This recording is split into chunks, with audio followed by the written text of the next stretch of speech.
blocked, so you might be able to see it better. Scotty's kind of in my way too, but it's all right. We'll see them maybe not at the doorway, but you'll see them in this area to be able to see. And then at that point, I'll let you kind of take over and like toss it to there. I'm just going to keep it in. What are we hoping to hear today from Joe Brady and Brandon Beane?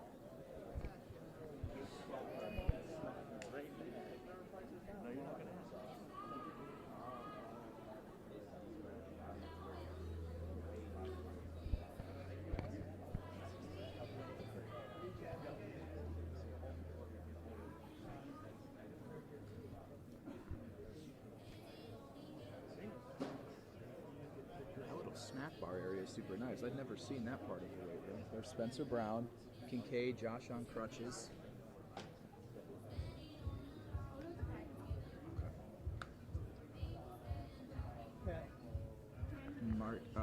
Max Harrison. Would be nice to get that shot right now. Yeah, I mean, he's going to be on the side back there, so. All right, stand by.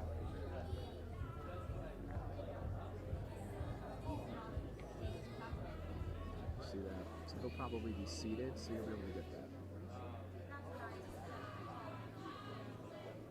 It's the right foot. 20 out. And when he gets up, so as this starts wrapping up, make sure over there so he can stand.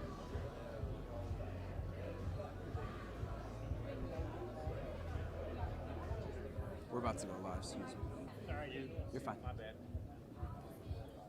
Late to the game. I'm not the only one.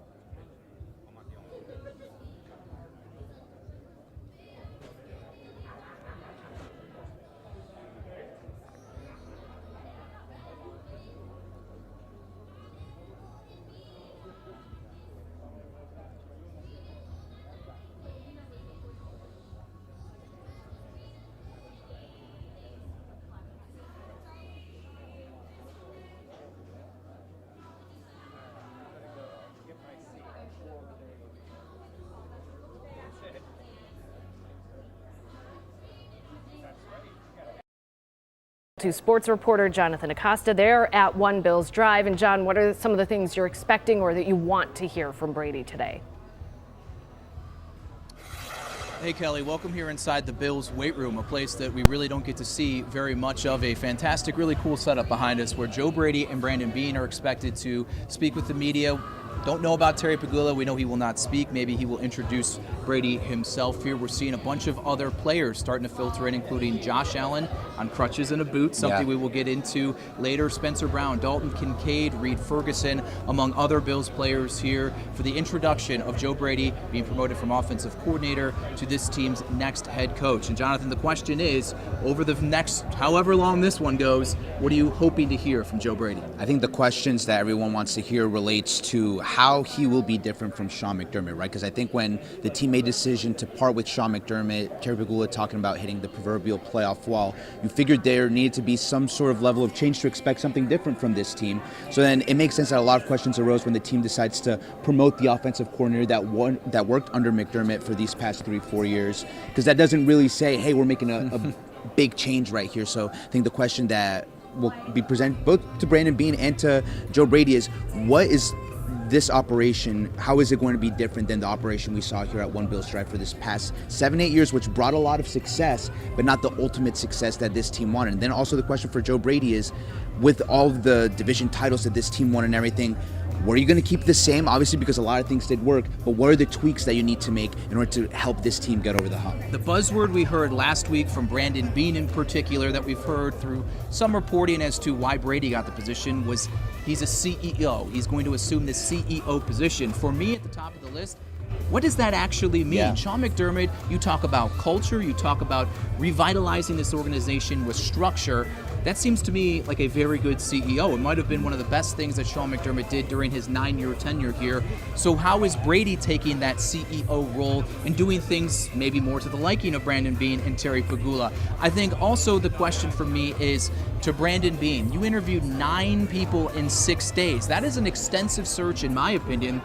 No second interviews, and the guy you ultimately land on was your very first in-house candidate. Was this predetermined? Is this the guy you wanted all along, but you felt like you needed to do some due diligence for optics or information? I don't know. That's what I want to know. If coaching was the issue, to your point, according to Terry Pegula, why promote a coach that was part of these shortcomings over the past 4 years or so? I'm looking above me. Joe Brady and Brandon Beane are walking in. So, Jonathan, we probably got 30 to 45 seconds here. Your last thoughts before Joe Brady takes the podium. Well, also on the CEO part, Joe Brady, obviously the offensive coordinator, is he going to assume play calling duties still as the head coach, right? Because you think about CEO maybe delegating some of the duties and they're more in an oversight role. That's going to be another one of the big questions we'll wait for him to answer here. All right, there's a staircase right over here, and Joe Brady is about to walk down. So I and Jonathan, we're going to step aside so we can get the shot here of Brandon Beane, Joe Brady, the introduction of the new Bills head coach. And we'll have plenty of coverage for you throughout the day here on Channel 2, as well as our streaming app, WGRZ+. Joe Brady taking the stage now as the next Bills head coach.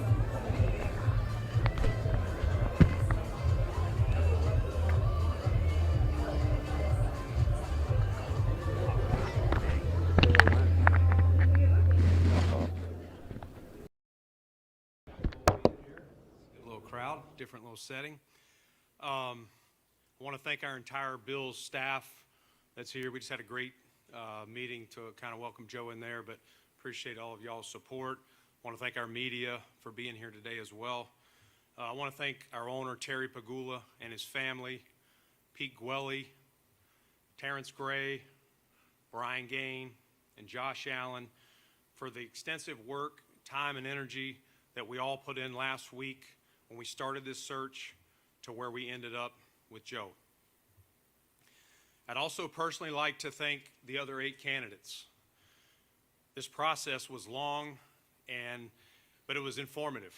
Learned a lot about how other people do things, how other teams do business, and took a lot of notes along the way. There was a lot of brilliant football minds that we were able to spend a good amount of time with, including a 44-year-old quarterback that just came back and finished. That was a good one. But when we started this process, we were looking for a CEO type of head coach. And so you may say, okay, what do you mean by a CEO? And what I'm talking about is a fresh, new vision for the Buffalo Bills. Somebody who values strong culture, collaboration, and alignment. We wanted a highly intelligent, aggressive, and excellent communicator. We wanted alignment. Joe Brady is all of that and more. We all know Joe. Joe is a brilliant offensive mind. He's led, the 2 years that he had the full helm as our offensive coordinator, top 5 offenses. He led the offense that produced an MVP quarterback a year ago.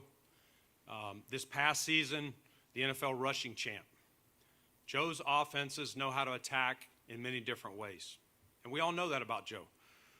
But what I and our team learned through this process was Joe's vision for how he would run an entire football team.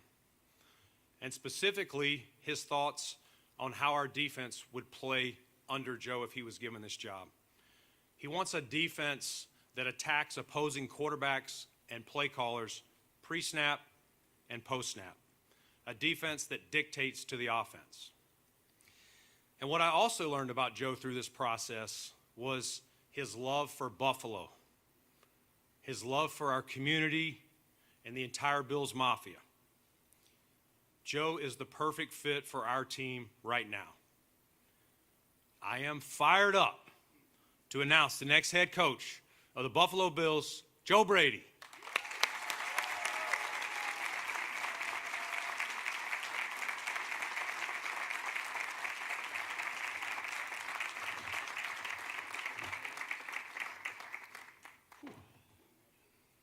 What's up, my guys? I'm trying not to get emotional already. I didn't do well in the staff room.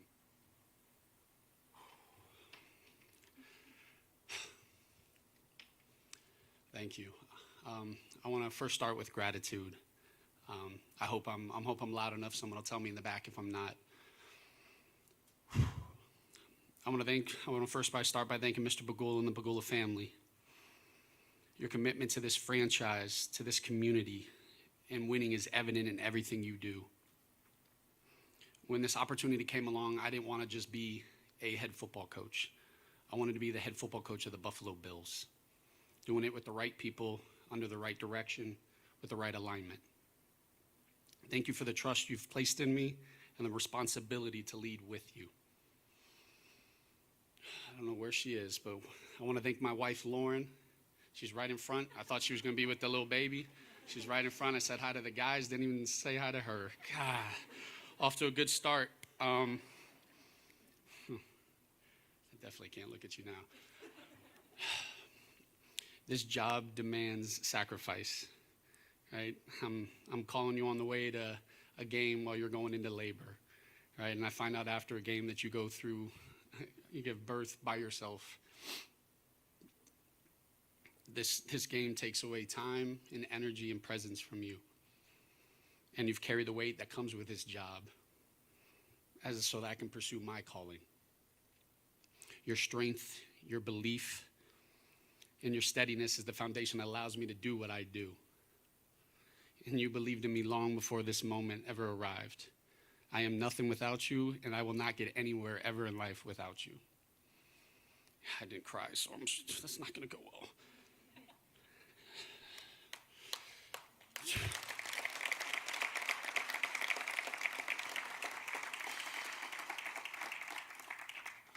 To my parents, Joe and Jody, and my sister JC, that are hopefully being babysitters somewhere in the back. Thank you for the foundation you guys gave me long before football, right?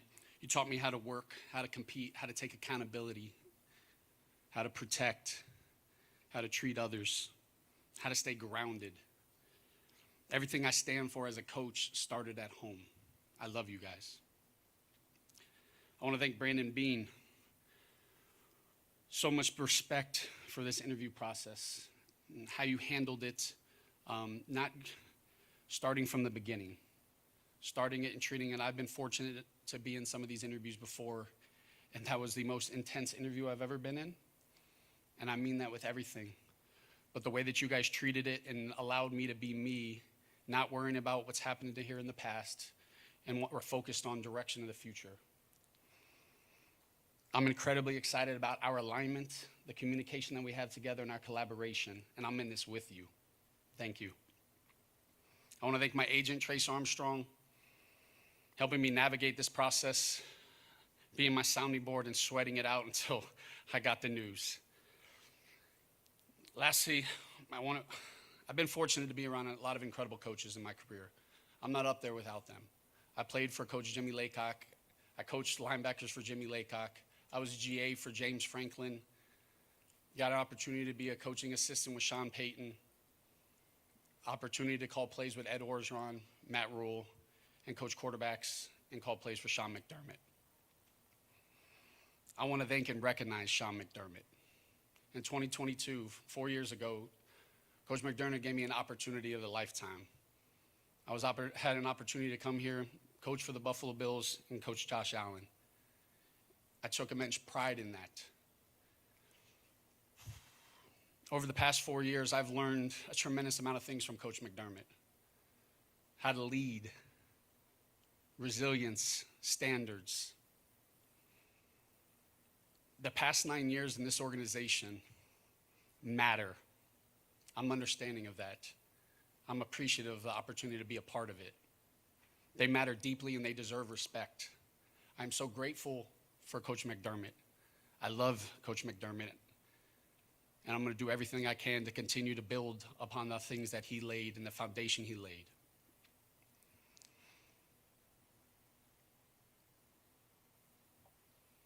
All right.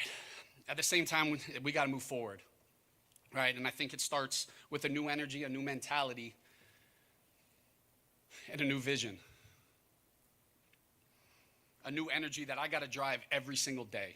One thing that the guys know about me, and it might be from espresso, it might be from Gatorade Fast Twitches, but I'm going to bring the energy every single day. And I believe people are going to feed off of that. I truly believe in being the temperature, right? I'm the weather, and they're going to feel it every single day. A mentality. I believe in everything about these guys right here, right? And the mentality as we go forward that it is a nameless, faceless opponent that we're going against. And they got to play us and not the other way around. And I mean that with everything. They got to play the Buffalo Bills. They got to play Josh Allen and the Buffalo Bills, not the other way around. And it does not matter the day of the week, the time of the day. Is it outside? Is it inside? What's the weather? Just put the damn ball down. Let's go play. All right, and that's going to be the mentality that we play with. That's Buffalo. And then a vision. I believe in communication, connection, accountability, and love. I said this to the staff. Quiet teams don't win. Quiet teams do not win. All right, and I'm going to everything in my power to have that communication line open in everything that I do. I believe in that. And then love. Connected teams win. Connected teams win. If you love the man next to you and you care more about his success than your own, that's when you're going to win football games.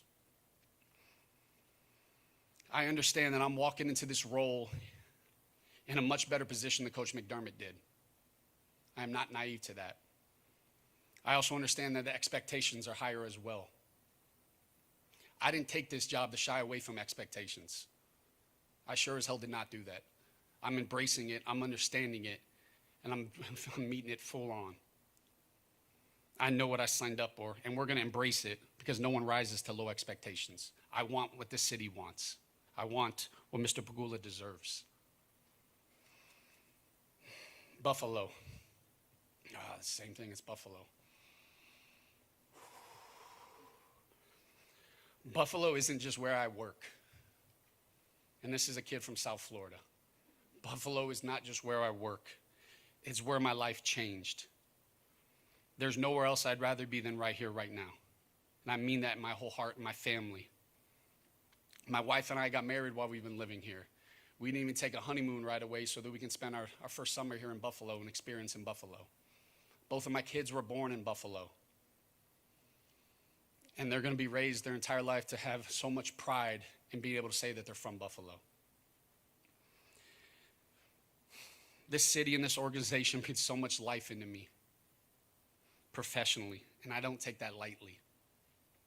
I want to make the city proud every day, and I understand the pride, and I want to do everything I can to earn wearing this logo. The pride and passion of the Buffalo Bills is second to none. Bills Mafia. I feel it, I felt it. There's no other place that when you travel, there's unwritten rules that you have to wear Bills logos. And you go on an airplane and you'd swear that we're playing a home game the next day because it's completely full of Bills fans. And the power that no matter where you are in the country, you can be in Italy, you can be in California, you can be across the world, that power that as you walk by someone and they're wearing a Bills logo, and the powerful words, I'm not saying much, but just saying, go Bills. I believe in the Bills Mafia. I have so much power and respect for it. I have so much respect for it. And I want to do everything I can to continue earning their respect and putting something on the field that they are proud of. Lastly, our players, my guys. Ooh.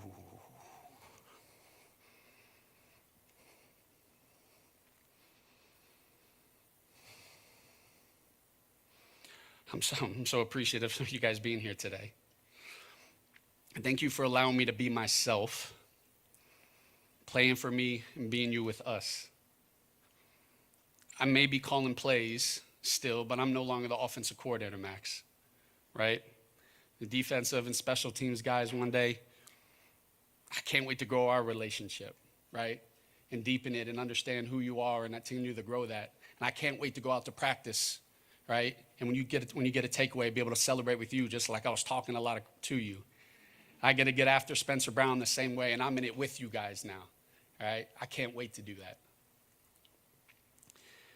I have so much confidence in the guys here. I have so much confidence in the rosters and so much confidence in the men right here.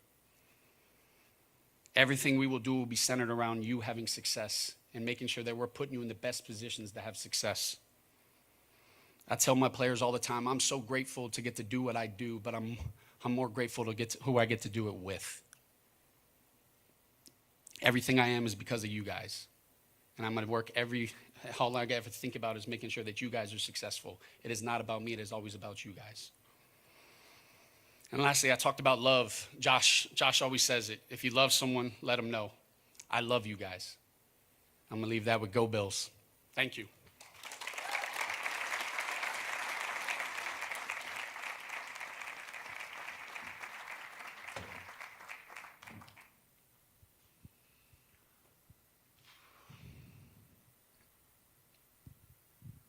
boys. Joe, congratulations, first of all. Thank you. Tell us first about, we see you've lost some coaches on this staff already. How far along are you in the process of replacing these coaches, specifically offensive coordinator and defensive coordinator? Yeah, look, what's important to me is not just being in such a rush to put together a staff, but putting together a staff of the right people and surrounding them with different personalities, different ideas, different viewpoints. I don't want a lot of guys that just think like me. And it's important that every person that we put together on the staff, you then sit there and reevaluate what else do we need with that. And so I'm in the process of doing it with Beane, and I'm excited about the staff that we're going to put together for our players. Right here, Joe. John Worrell. Congrats. Thank you. You mentioned it during your speech, but you understand the challenges and the pressures that come with this job and what you're stepping into. What are the challenges that you face of carrying over the sustained success and the culture that Sean brought in, and how do you go about carrying that over as you being the head coach? Yeah, well, the culture starts with them. When you watch a guy that's playing with 17 sets the tone of the culture, right? The men in the locker room set the culture, regardless of who the head coach is. And it's my job to making sure that I'm allowing them to be their personality, allowing them to play to their personality, because that's what the culture is. Like I said, I understand the expectations that come with this job, but it's important that we understand that this is going to be a new year and we have to start over. We don't just get to pick up where we left off and think that, hey, we're in the position that, hey, next week we're going to be in the conference championship game. And there's going to be a lot of work. And I believe Mr. Pagula always says we're going to work tirelessly with it. We're going to have the competitive stamina to start over. But I'm excited about the direction that we have and the people that we have, and I believe in that.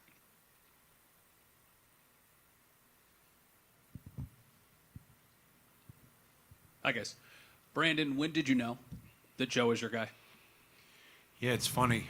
We interviewed Joe first, and these were long interviews. You know, some teams that started earlier in the process kind of Zoom some people for an hour, maybe hour 15 is a lot of those, and then you hear about the second interview. We knew that we needed to kind of pare this field down best you could. I mean, nine people is still a lot.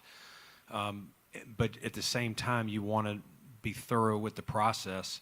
And so we kind of went through, after each person went, we debriefed as a group and took notes and made sure to hear each other, like what, because sometimes I may miss something. Oh, that's what he was saying there. And so I would say, when we got done with the last candidate, which ended up at about 10 o'clock one night, we stayed in there for another 2 hours, talked a little bit, and Joe was standing out. There were, 2 or 3 that were standing out, and we said, you know what, let's go to bed. We're tired. We came back the next day, and we talked some more, and we said, you know what, we did Joe solo. Joe was starting to rise here as the guy. But we also know we know Joe. And honestly, I almost think Joe had a tough hill to climb. As I was telling the staff earlier, when we started this process, I made sure, and you can ask anyone that was in the interview, Terry, Pete, Josh, anybody, Laura, that the best process is not to look at Joe Brady as someone in our building, because we know the good, the bad. It's like living with someone, right? These other people, we don't know every single thing about them. And so we need to pretend, I think I said that Joe's been coaching for the Green Bay Packers or something. And so I made Joe go through, we never met him before. And there were some other candidates that we knew. I know we know you, start from scratch, because I may know something that Terry doesn't know, or that Pete or Brian Gain. So it's a long answer for you, Matt, but I did not want to rush this process, and I wanted to be fair to every candidate. And so we got Joe back on a Zoom call. And I called him, hey, bud, we need more here. And so we wrote down the questions that we still had for Joe. And about halfway through that process, I was like, that's our guy. but I still had to let Terry finish some questions too. Because I want to make sure he was on board and the approval. And Terry, didn't even reach back over to me. He's like, I think you're the next head coach. I was like, Terry, I got to talk to his agent. Like, we got to get. But it was a great process. It was a thorough process. And as I said in my opening statements, I took so many notes. I've already shared some with Joe, but it's great to peel back the onion of how different teams and how some of these. There were some smart people, and I mean, you're always trying to learn. I learned way more than I knew I would learn stuff, but I learned way more than I ever thought I would, that I was missing. And so we'll take those as advantages, and we'll talk about what we heard, what we like, and try and create this new vision for the the next iteration of the Buffalo Bills. Joe, what needs to change, and how will you do it? Yeah, I'm in the process of sorting through without getting into all the details. Like there's a lot of things that, like I talked about, is I want to make sure that we continue to kind of own in on right now is the energy, the mentality, and our vision moving forward.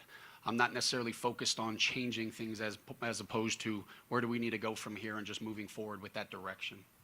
That would have been a pretty short interview, though, if you didn't have ideas about what you want to implement. Can you share what you told during the interview process, what you want to do with this team? Yeah, I think, look, through the interview process, like I said, it was an extremely intense interview. And look, Josh Allen was stoic in it. Like I made sure I didn't talk to him for a week, which was, I'm at edge, but he was making sure that he was removed from it. And everybody in that room, I was appreciative of the professionalism, right?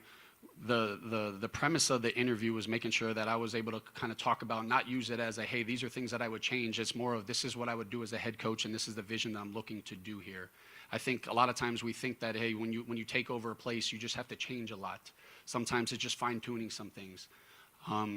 But without getting into the details of the privacy of some of our conversations, I really want to make sure that our mentality, all right, and the vision that we're going to with the connection and the love and the communication is at the forefront.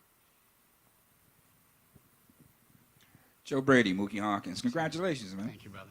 Gotta get used to you being in a suit now. You might. Hopefully, you don't have to see it in a while. Yes, sir. Yes, sir. But how do you plan to support Josh Allen's growth as a leader and a playmaker? And what changes can you expect when what's most important to you when building a coaching staff? Yeah, like every decision this organization makes, it's with the thought of Josh Allen and the players in mind. Right? I'd be crazy not to. I was a part of incredible organizations in New Orleans surrounding around Drew Brees, and there wasn't a decision that was made without Drew Brees being thought about, talked about, and making sure you understood it. Doesn't mean it was always the decision, but it was important that he was involved in it because he is the leader of this organization, and the weight that he has on his shoulders is something that I can't even imagine. Everything I think about is trying to find ways to put him in a position to have success, because that's all I care about with him. Josh Allen is the best player in the NFL, and I have to grow, right? And part of me growing is that's going to allow him to be a better version of himself. And I'm so excited to be able to continue this journey with him. I have so much love for that man right there, and all I want is him to get everything that he deserves, and that's all I do for. Hey, Joe. How we doing? John Anderson, congratulations. Kind of what Tim had kind of asked you, I'll ask again. At what moment for you during the interview process do you feel that management said, this is our guy, that they were going to tell the players, this is our guy, that the fans are going to say, this is our guy? At what moment did it hit you that this is my job and I can do this? Well, I knew it was going to be, I had the mindset it was going to be my job, but that was just because how I went into it. Even when Terry offered me the job, I still thought he was asking me a question that, hey, so is this how I want to answer it? And so, full transparency, I couldn't sleep for the last week. This is the job I wanted. And when you interview first, you don't know, you come away and you're like, hey, I hope I can get another interview. I hope I get another opportunity. There's no, like I said, this is where I wanted to be. But there was never a moment where I walked away was like, hey, this is my job. I thought, they obviously did an incredible job making sure that they're doing it the right way, and that's what I wanted. That's what I wanted. I had an opportunity to talk to Josh the other day, and I'm sorry, but like he let me know, he's like, I didn't help you get this job. You got this job, and that meant so much to me. And there was never a moment, like I said, even after Mr. Pagula, I was still making sure I heard it correctly, but I was sweating it out the entire time.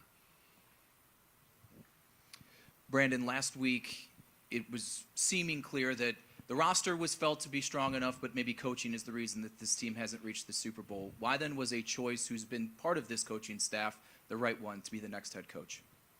Yeah, I mean, I would say it wasn't like there was a finger pointed at coaching, so I would disagree with that, John. This is a collective thing. We do this together. We all collaborate.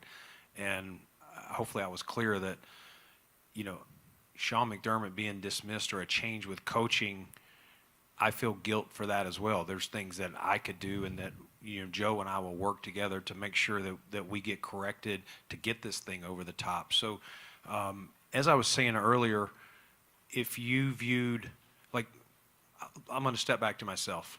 So I was in Carolina, started as an intern, grew my way up, interim GM, but some people still have a problem. They view you as what you were versus what you can be. And so if you're in Joe's seat as the offensive coordinator, I'm only having conversations with Joe about the offense or his players or things like that. It's not a holistic view of how we talk about sports science or how we practice. That's not his area. That was Coach McDermott's area. That will now be his area. So when we went into this process, that's why I thought it was very important to hear everything about. We didn't need to spend long talking about his offense. We know what that is. It was really talking about everything else. And we went down to what we're going to do on a Monday after we win a game. What's the coaches going to do? What are the players going to do? What are we going to do on a Tuesday? I mean, we spent probably 25 minutes, 30 minutes with each candidate just going through every single detail of what this operation is going to be from right now through phase 1, phase 2, phase 3, training camp, how we're opening camp. We're going to be away. I told every candidate we go away, that's what we do. So I want to hear how that works for you, all the way down to the daily practice. When are we eating lunch? Like, when are these guys eating? I think that was one of Josh's questions. But, and I'll say this, like, to the point on, I know people were opining on whether the quarterback should be in there or not. That's one of those ones that he wasn't in there. People will be like, why are you not, the guy's MVP, he's been here. To me, it was his role in there was, if there's anything we left out schematically, something he's got a question, like, we're not as deep into X's and O's as those guys are. And also, I told Josh at the beginning, like, if there's someone you don't feel you mesh with, or that our players, he's kind of a voice for the locker room, that would be silly for us to select that. But when we had this last, like, Josh went and had his foot fixed, he was not able to, finish, but we didn't even have him in the process where we were discussing pros and cons of each candidate. He was just there to kind of hear and speak up when spoken to. But again, I think ultimately we never viewed Joe Brady as the offensive coordinator. Just like when Brian Daboll was here, we obviously know Dave's. We didn't view him as that. We viewed him as coming from somewhere else. Hey, Joe, Andy Young from Spectrum News. Congratulations. Thank you. What is your approach to defensive football, and what type of qualities and style are you looking for in a defensive coordinator? Yeah, look, the privilege that I've had of calling plays, you understand what keeps you up at night. When you're calling plays, I feel like defensive football for so many years was just putting stress on quarterbacks. You get to the line of scrimmage and they're putting stress on quarterbacks pre-snap, post-snap, and nowadays the type of, the best defenses and the best minds are continuous all the way through the play call, putting stress on coordinators. And it's not, you no longer are you able to just know where guys are going to be when they're going to be there. And I think that that's, a key element of what I'm looking for on a defense is making sure that we have the versatility to be able to change personnels get a lot of different people in different spots, similar to what we do offensively. I don't believe offensive football and defensive football should have different mindsets, but we can understand as we approach a game plan that there's a way to win every game, and as long as we have versatility and different type of pieces, that we can find that way to win, to put stress on both the offense and the defense. Hey, Joe, Mike Catalano, congratulations. With all the success you've had with the offense, Terry talked about the team hitting a wall in the playoffs, and you and the offense have been part of that with opportunities in the playoff games at the end, maybe to tie or to take the lead. What responsibility do you feel for that, and what do you feel needs to change when we talk about getting over the top offensively in those key moments? Yeah, look, I'm just as responsible, right? That last football game, there was 5 turnovers. Those 5 turnovers are on me, right? I'm understanding of that, and the accountability that I think for you guys that have been a part of the press conferences, like when our guys play well, it's because of them, and when they don't, it's because of me. And we address things obviously, you know, in the meeting rooms, but the accountability, it is always going to start and end with me, especially in these settings. And so I take full responsibility for having the ball in the game on the line, and we didn't get it done. Right, and that's what I continue to strive every single. It's like, all right, hey, we get that opportunity again. What am I going to do differently? And that's part of the growth. I think the biggest thing is as we continue to progress year in and year out, is we don't just sit there and just not evaluate our systems and not find ways to grow. Our offense, our defense, our special teams should never look the same year to year. It has to grow. It has to evolve. Players change. The game changes. And I think that that's the most important thing, or else we're going to continue to get the exact same results. Joe, Brandon. Joe, congratulations. Sal Capaccio here. You have often talked, this is a question for both of you. Brandon, you've mentioned alignment. You've mentioned collaboration a lot. How does that look to both of you? What does it mean, alignment and collaboration, when it comes to personnel, selecting players, players on the roster? How does that look to both of you going forward? Yeah, look, I can obviously start. Alignment doesn't mean agreeing and everything. Alignment to me means we're both open in open conversation and communication and understanding that we don't have to be yes men, but when we make a decision, when that door opens, there's no going backwards and there's no second guessing, and we're going all out with it. To me, that's alignment. Alignment is a shared vision for what we want, and making sure that we don't ever lose sight of that when we make decisions. Like when I say, hey, Josh Allen and the guys are always at the forefront of exactly when we make every decision, that's alignment, and making sure as we evaluate and as we continue to go, when we're going to make decisions, we don't lose sight of that. That to me is alignment. Yeah, I mean, without repeating, I think he nailed that. You know, just you're collaborating. It's not like, hey, I'm going to go over here with my scouts and my personnel staff, and we're going to tell you who you got, or we're going to hand you the players. Like, it's first off, when he gets this new staff in here, what are we changing? What are we tweaking? What, you know, if it's something, hey, we want this type of defense, we want to be able to do this in certain situations.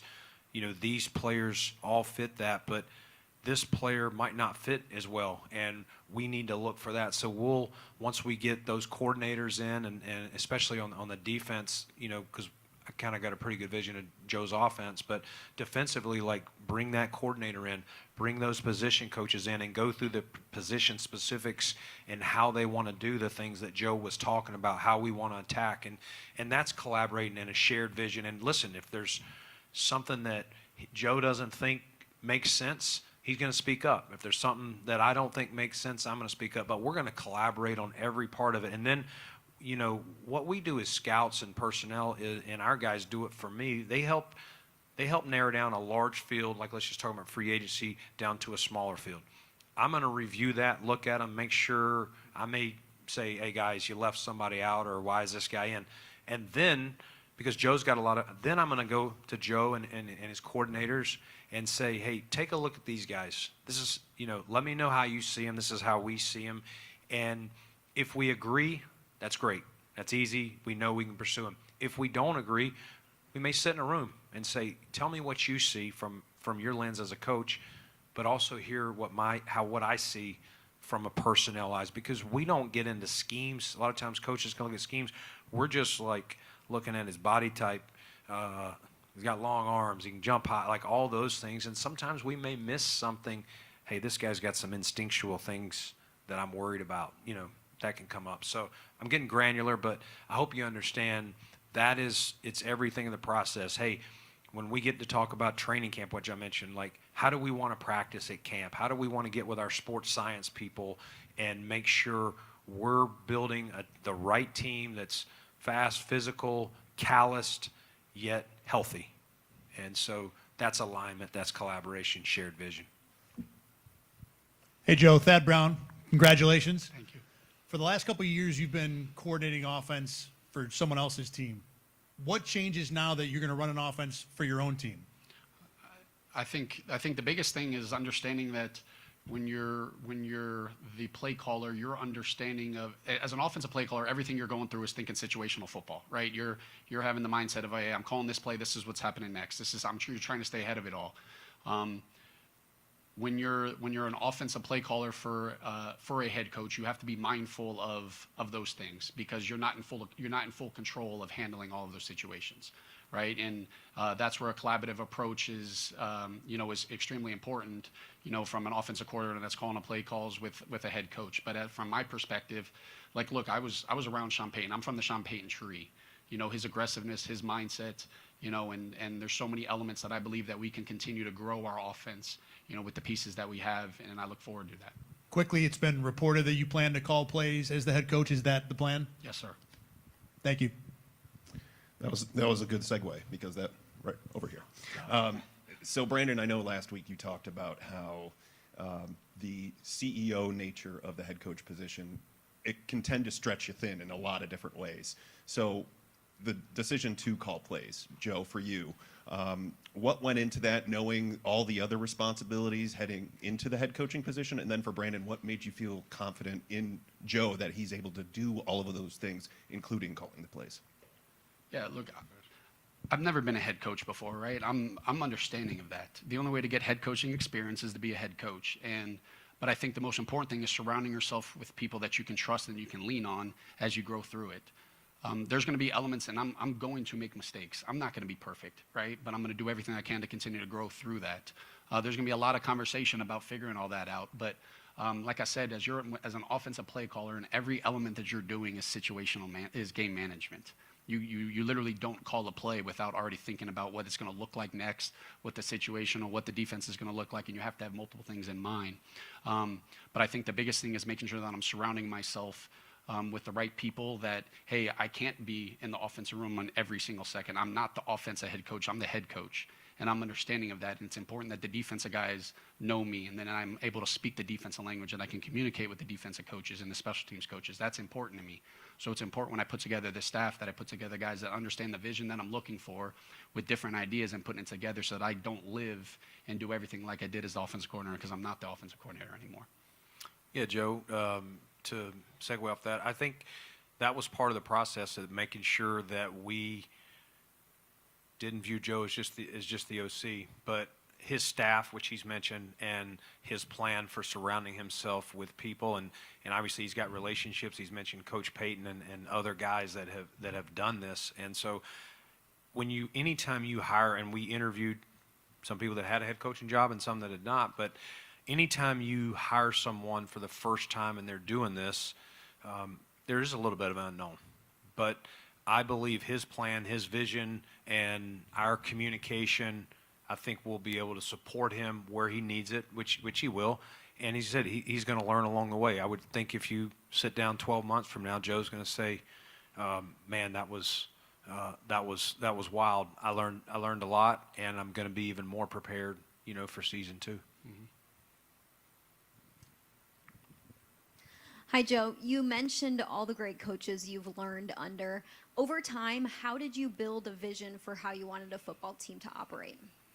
I think in all the places that you go, you're consistently learning, taking notes, not necessarily from the coaches that you're working on, but teams that you're going against, the way that the football evolves. But the biggest thing that I learned all the way is that if I'm not myself, it's not going to work.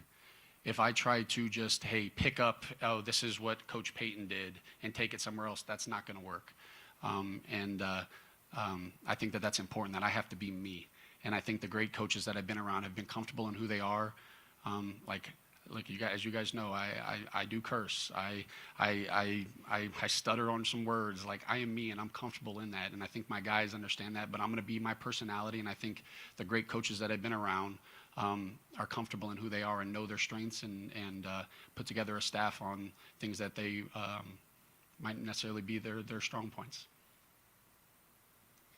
Brandon, I was curious considering who you were interviewing, was there a conversation about waiting for coaches in the Super Bowl in this process, or what was that like with getting the late start on going through this coaching process? Yeah, great question, Elena. Because when we started, the NFL rules allow you to do Zooms up to a certain point with any candidate as long as you follow along at the right time based on whether they're in the postseason or not. But because of when this change was made and when we started our search, we were no longer allowed to talk to coaches that were still in the postseason. To the point, the way we did it was we said, let's go ahead and start this process with all available coaches. Their seasons have ended, and we timed these up to run. We were interviewing even while the games started on Sunday. And so we said, there are some other candidates that are playing, and there's some on each team. We had them identified, and we got on with them the next day and did that. But, we can't even, because of the rules, we can't even Zoom anyone on either of the remaining teams. And you hate to rule it out, but I think you would unfairly hurt them because all the staffs are going to be filled up. And I just don't know if it would be fair to them or the Bills to wait any longer. It's, I've long been a proponent of changing the hiring process, if you guys remember, and I've brought up rules changes, but I don't make the rules. And my job is to make sure I'm always doing what's best for the Buffalo Bills. And so I just thought once we got to this point, it would be, just not smart to wait any longer. We need our guys, as long as we find the right guy. Now listen, if we went through these 9 and we said that we're not going to force it, but we had some very good options when we did this. And clearly at the end, Joe was the man for the job.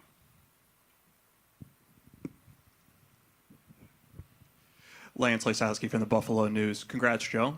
Questions for both of you guys. How do you balance personnel you have on the roster, salary cap, and your vision for a possible scheme change on defense specifically as you move forward and build a vision for what you want this to look like? Yeah, I would say we're going to have to take that one day at a time. We got to get these coaches hired and get them in here.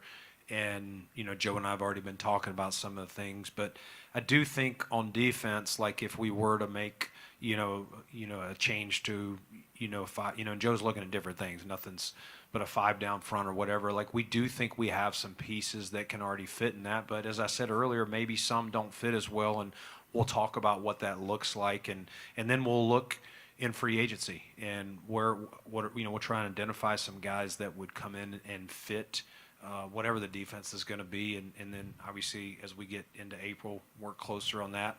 The cap, we don't even know the cap number. We've already, I already kind of know some things that we're going to need to do to get under the cap, whatever that number is, and it's just hard to get too far down the road, Lance, to talk this player or that player, but I know those conversations will intensify over the next 3 or 4 weeks. And look, it's obviously a unique situation, right? Because we don't have coordinators. But in my opinion, and once you get a coordinator, and the biggest thing is you got to surround your system with the players that you have. You don't make players just fit a system. You make a system fit players. And I think that's the most important thing as we continue to grow. That's why your offense and defense, things change. Guys get injured. That's why your offense, your defense should be able to have the flexibility to play in different personnel groupings, different weather. And if you only have one way to go with it, and you only have this is the only way that this can work, and you can't adjust and adapt, I think that's when you get some issues. And so obviously this is a situation where it's vision and it's personality and identifying exactly what we're looking for in a scheme, and then we can continue to build around that. But once you get that, it's more of, okay, this is what we got. Let's not just bang our heads against the wall and say, hey, it doesn't matter. This is what I'm running no matter what. It's no, hey, what do these guys do well, and let's put them in position to have success. Joe, congratulations. Matt Perino, Syracuse.com. You mentioned coming from Sean Payton's tree, and I'm sure you've had conversations with guys over the years who are calling plays and also in-game management, like head coaching, big picture stuff. How do you plan to navigate all that as a first-time coach? I think a lot of fans are interested in that and the challenges that go into navigating all the new responsibilities. Yeah, I think that's part of the growth, and just like my first time when I took over at LSU, I was a coaching assistant. I'd never called plays before, and it was the same. Hey, how are you going to game plan? How are you going to put together a call sheet? How are you going to get? You figure it out. You know, you grow, you learn, you try to do everything you can to put you in the best position to have success, and then you learn from mistakes and you continue to grow from there. I'm going to do a lot of I've done in the past years. This isn't something where I just out of nowhere I decided, you know, this is an opportunity. I hope I can be the head coach here. Like, I believe, you know, stay ready so you don't have to get ready. And so everything that I've done is making sure, and when this opportunity ever did come up, that I had a plan for exactly what I was looking like, and making sure that I'm in constant communication with people of, hey, what did you learn on the job? What would you have done differently? And because at the end of the day, all I know is what I know, but I'm making sure that I'm surrounding myself with people that, and hearing them out and from their experiences. And we're going to bring a lot of different coaches in that have been around people that have done it. And so just making sure that I'm exhausting all the avenues, knowing that I don't have all the answers. But if I surround myself with enough people and I'm open enough, that I'll be able to find out what works best for us. I didn't say congrats earlier, so congrats. Yeah, well, I didn't want to answer It was your very question. rude. Wanted to get that off. No, you're good, buddy. When people reach like a life-changing milestone, I'm always curious, just from the human element, when you finally find out that you got this job, who and what do you start to think about? Like, what are those first initial thoughts? My wife. I am because of the people in my life. It was never, there's no element in my life has ever been about me. There's no, I don't put trophies behind me. I don't do anything there's nothing that I do because of me. It's because of the people that I surround myself, the people that do all the sacrifices for that. I love to work, you know, so it's like, hey, I'm gonna go home, let my wife know, hey, now I got to get back. It's time to work. Like, I enjoy that. There's no, that competitive stamina that I believe I'm gonna continue to instill in our guys is the same mindset that I have to have. But I don't look at it as like, man, this is an achievement. This is an opportunity to do what I love and an opportunity to work. And I'm just grateful for the people that I get to do it with. Dave Naylor from TSN. Brandon, with respect to what you said, you tried to treat Joe as if he was working for somebody else and not make it about history. But you and him and other people here have had a tremendous amount of success over the last 4 seasons that Joe's been a part of overall. Was there any part of you that didn't want to depart completely from all of that? And does Joe represent, you know, some consistency with that? Again, with respect to what you said about him being with another team, I'm just wondering if you can balance those things for me. Yeah, I mean, that's, I never really thought through the process of the years that Joe was here. Honestly, too, you just said 2022, they kind of run together. No, it was, you know, I went into it with a blank slate of, we got to find the right guy. And I would say the odds, when you have one person from the building and 8 outside the building, I would say the odds were against Joe being selected. That's just God's honest truth. And I can tell you, there's some candidates that we interviewed that are going to be really good head coaches. But at the end of the day, when you're stacking, I mean, we had a list that put together, what do we want what do you look for in a general head coach, and then what do you want in the Buffalo Bills head coach? And there's some, you know, can be a little tweak here or there. When you're at the end and you're starting to pair some people out and get it down to 3, 4, and then 1 or 2, you're checking those boxes. And while no one is going to 100% check every single box, Joe checked a lot of boxes. And we think the areas, some of it is the box, he's never done it before. You can't check that box. But ultimately, we think knowing him, knowing his vision, and knowing the team and the support staff that we have here, that we can help fill in some of those areas. We all have holes in our game, so to speak, me included, and that's where I think Joe and I will complement each other. And it's been fun for 2 days to look at him in a different light than what I looked at him before. And I can kind of talk through that too, because look, full transparency, I didn't know what I was walking into. You know, like obviously I wanted the opportunity, but you don't know. And you know, I have been in the building, and that's what I remember when I got out of that interview, and like I said, it was an intense interview, and there's some places that I've interviewed that acted as if they knew me more than this place, and that's what I was appreciative of. But when you go through the process of, you can really tell that I came away, and I remember calling my agent right away, and I was like, man, that was, I talked about how tough it was, but I also talked about how impressive I came away with how they approached it. The questions, what mattered to them. I mean, Josh did not toss me any alley-oops, I can tell you that. Like, it was impressive, even the questions that he asked and the vision that he was, you know, kind of talking through. And so it gave me an opportunity to obviously, you know, get in front of Mr. Pegula, and it meant a lot to me. But the way that they approached the situation meant more to me. I didn't walk away feeling like, oh, hey, you know what, I was just in-house, hey, check the box. Like, I walked away and I was appreciative of the opportunity, and I was able to show who I am because they allowed me to, they didn't sit there and say, hey, we know this guy.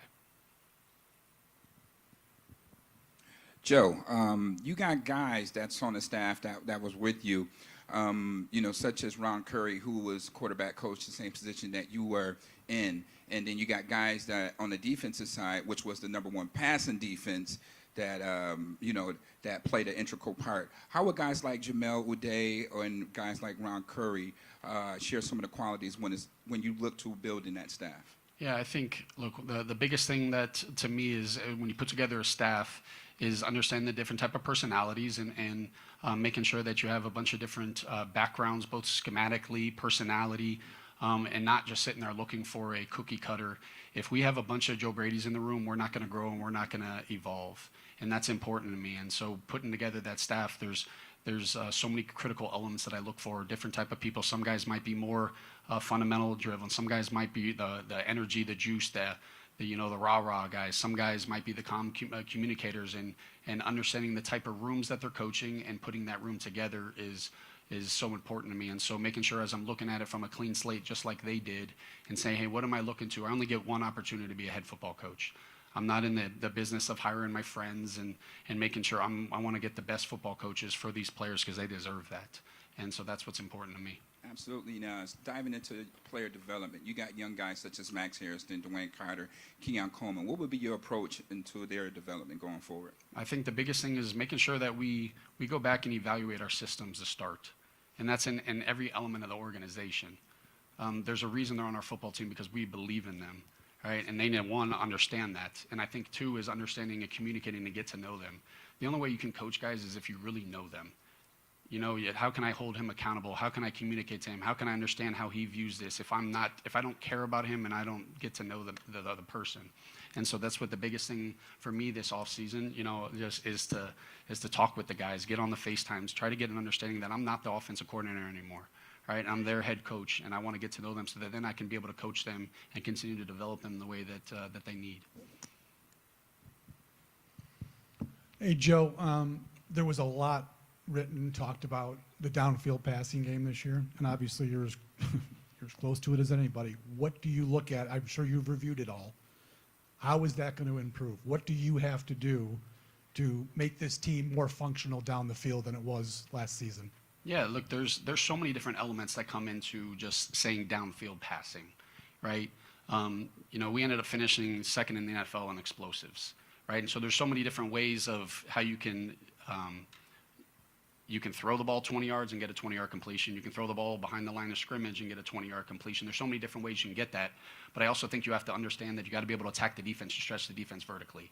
But you also got to be smart about what you're going with and making sure that Josh is making great decisions as he's handling that. That's an element of our game that has to improve, and it will improve. And it has to improve in the offseason as we get into the situations of we don't have pads and it's a passing camp essentially. Like I said, I'm from the Sean Payton tree, right? And the way that I was raised and understand that the aggressiveness of pushing the ball on the field and what it does. But I also understand we're not going to just bang our heads against the wall. And if people are as deep as the deepest and it's like, hey, Josh, just throw it deep.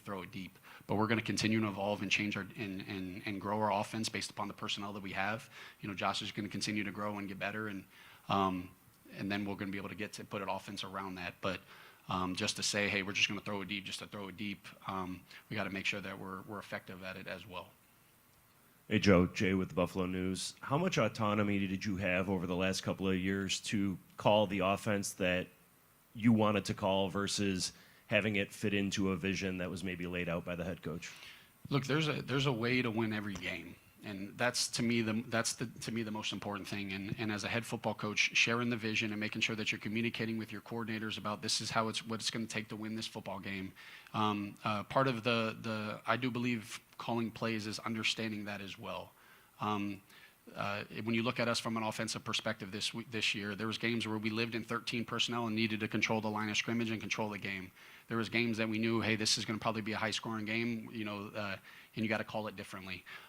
Look, I'm the play caller, and I'm not gonna put any excuses or anything like that. If there was any issues or anything that came up from an offensive coordinating perspective for our offense, that falls strictly on me. And I was in communication with Coach McDermott, and at the end of the day, we have to grow our offense. I know we had a lot of success this last year, but we looked different than the previous year, and we're going to have to continue to look different next year. Awesome. Thank you, guys.